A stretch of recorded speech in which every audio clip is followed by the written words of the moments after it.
Hey folks, this is Eric Lowe from Swordwind Historical Swordsmanship.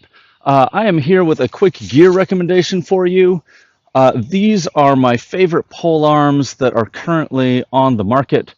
They're made by a company called Descendant Leather, and I am here to talk to you about why these are cool and how I think they can benefit your training. There are two major issues that we as HEMA practitioners tend to have with pole arms. One is that if you practice an art, or if you just want to practice a sparring style, or sparring mode, I should say, that uses pole arms outside of armor, it is very difficult to find something that is safe enough that you can go at a reasonable intensity with your training partners while maintaining any kind of verisimilitude to the weapon that you are simulating.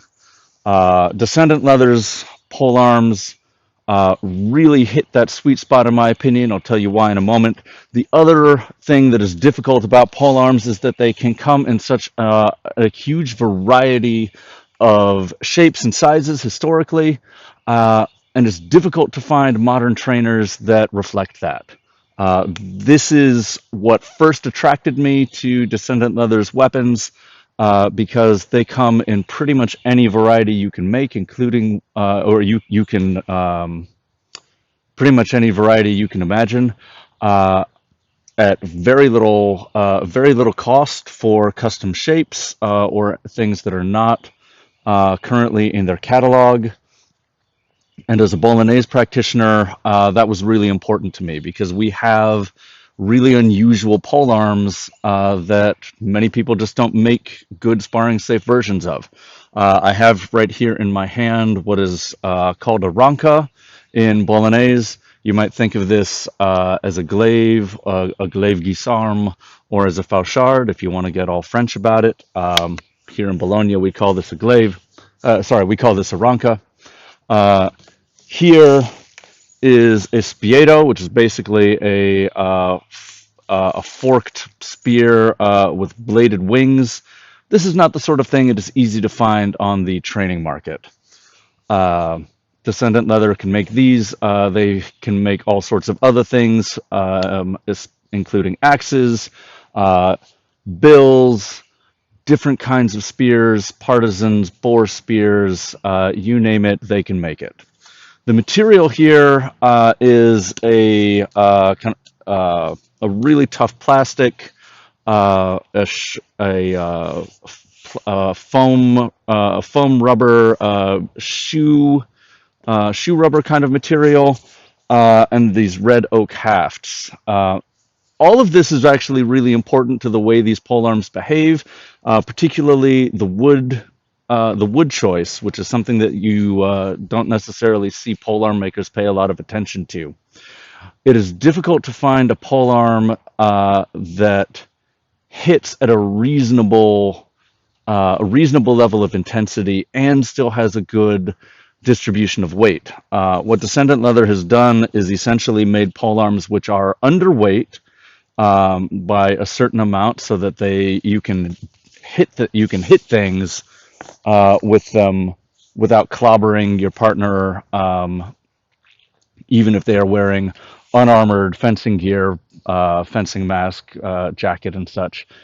They're not wearing full armor, but because of the wood chosen, because of the way the heads are shaped, the proportional mass distribution is still appropriate to the weapon. So what that means is that I have a weapon here which may be a little bit lighter than an actual steel ranca would be, but when I move it, it still feels like I am moving a weapon with a head on the end of it, and I'm not just waving a stick around.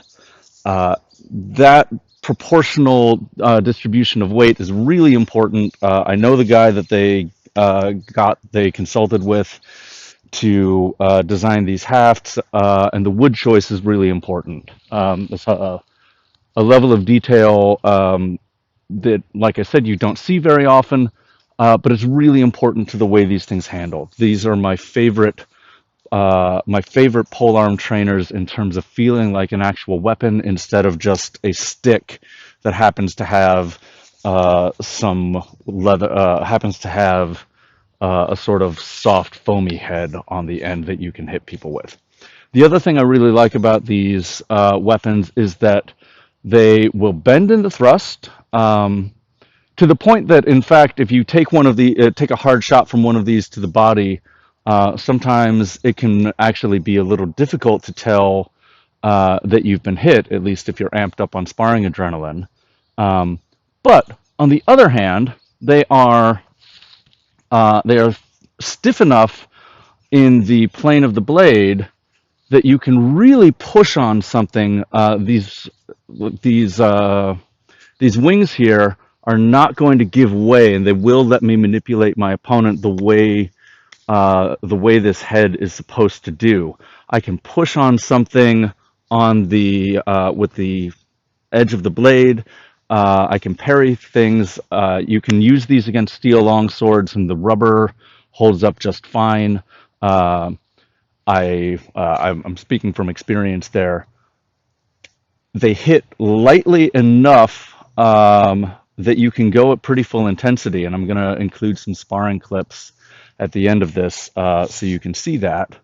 And yet they are not as floppy as some of the thermoplastic options out there, which don't really allow you to push and bind and trap and manipulate your opponent's weapon the way many polearm heads are supposed to.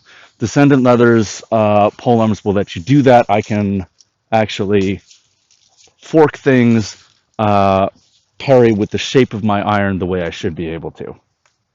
Speaking of which, as some of you may know watching this video, using the butt end of a polearm is really important to historical fencing, at least in many contexts. Descendant Leather makes these wonderful butt spikes, which are made out of the same material. They let you thrust with the butt of the weapon in a much safer way than, say, with kind of a standard cap like this.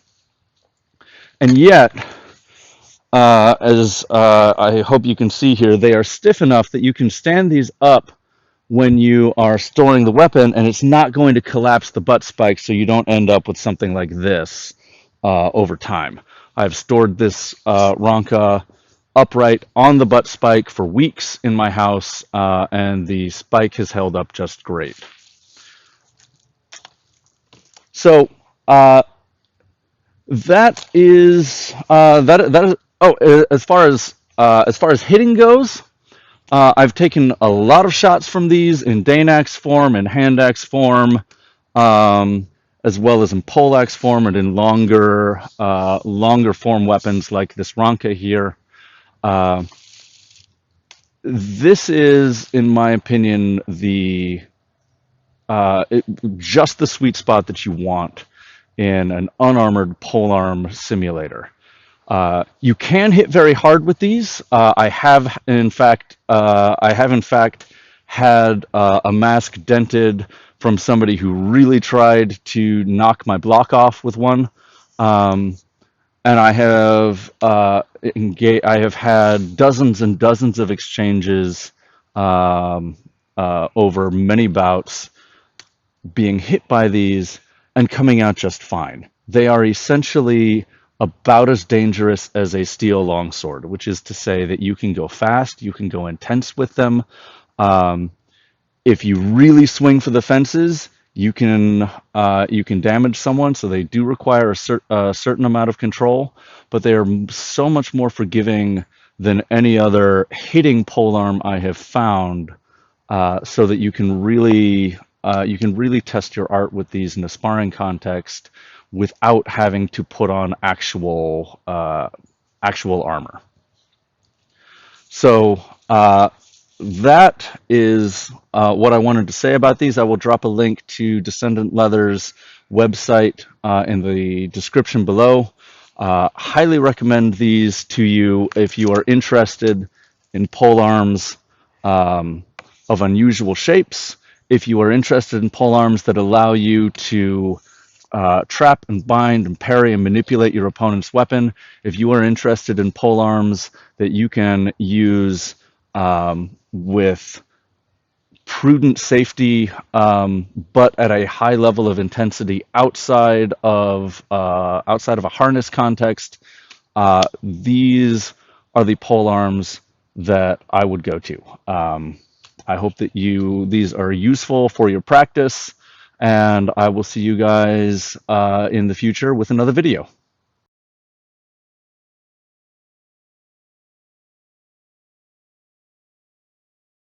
See in movies, then you know absolutely nothing. I've been seeing so many those YouTube videos where they get like fructose. Maybe that's what we care about on this part. It's like even just the tactics.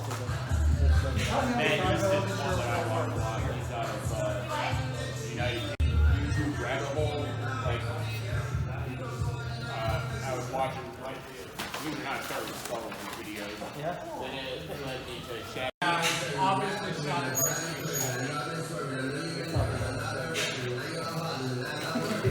I know he was, man, he used to put out days. I have to watch videos.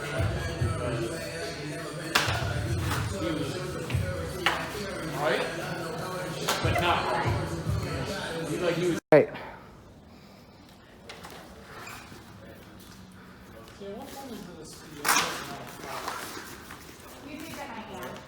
So at what point is it a Scioto and not a partisan?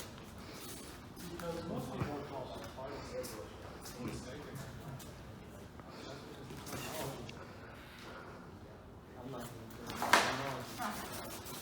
Did I graze? Did I hit you? It hit me. Nice.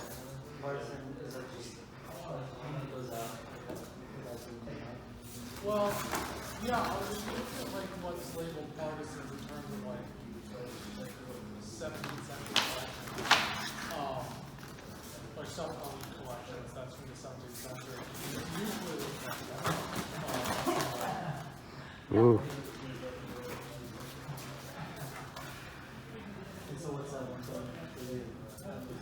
So I would call Lines are real blurry on a lot of things. yeah, it's like, to me, that's a Scioto. Define that as Scioto, partisan is proper sword skill. Thanks. Like, which seems to believe that. You know, there's similar arguments there with side sword and rapier. When does Well, one stop being one and that's stop because being the other? that's because there is no such thing as a side sword at all. And the question is really, when does it stop being an arming sword and start being a rapier? No, not as early as 1370, which is definitively in the middle of the Middle Ages. Plate armor having even been invented by 1370. Well, arms and legs, not the actual.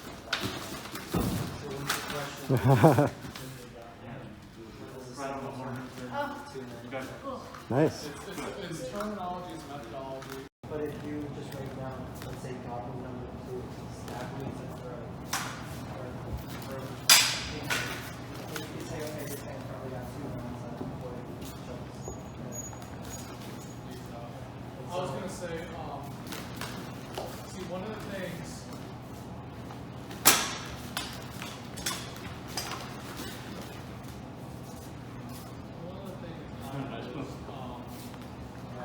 And that's kind of the thing that DMD is like if you describe something like, I stabbed the guy, and the other guy is completely unarmed, and then you'll fail the hit, because I know D&D, default D&D has a lot higher chance of, the actual, the checks to actually hit your opponent is higher than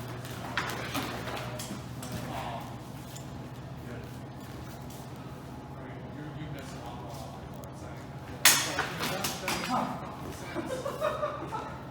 Coming down I got me. stabbed the child with my arm. You got me first, but I had the right idea. I was too This slow. is an extreme example. It's like, you miss. You roll like a 2. And it's like, how the fuck do you miss? Adding on to what I was saying about having the DM write down, can you imagine good shot. how the damage was on the person? I have 2 weapon sets. But that's another thing I was gonna do was like, you know, in, Wait, what weapon sets? Sorry. 2 swords. I mean, you can do that. You just have to take a piece to do it. Oh no. No, I haven't used sword cape, and I haven't used 2 swords yet tonight. Oh. I'll be interested to see two swords. And we did Yeah, Verifi's what, doing 2 2 swords. swords, 2 swords. You'll probably get to do that. What were we saying? So our classes for about, I think it was at least a good month or so was Nice.